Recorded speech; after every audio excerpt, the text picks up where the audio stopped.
Сегодня глава республики Егор Борисов встретился с золотыми медалистами этого года. Церемония награждения состоялась во Дворце детского творчества. Новоиспеченным абитуриентам, окончившим школу с особыми успехами в учении, была представлена концертная программа и вручены памятные подарки. Егор Афанасьевич пожелал ребятам не ошибиться в своем направлении, найти любовь и любимую работу. Я хотел бы прежде всего пожелать, чтобы вы выбрали правильную для себя, любимую специальность или профессию. Это очень важно. Если вы ошибетесь, ошибка тоже бывает, но чтобы все равно пришли к тому, чего вы хотели. Иначе всю жизнь будете мучиться. Первое. Второе.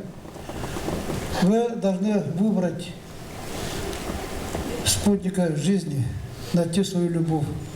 Это для молодых людей. Это не секрет, это очень важный момент.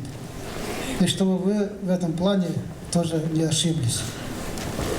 Но в-третьих, когда все это есть, вы должны найти любимую работу.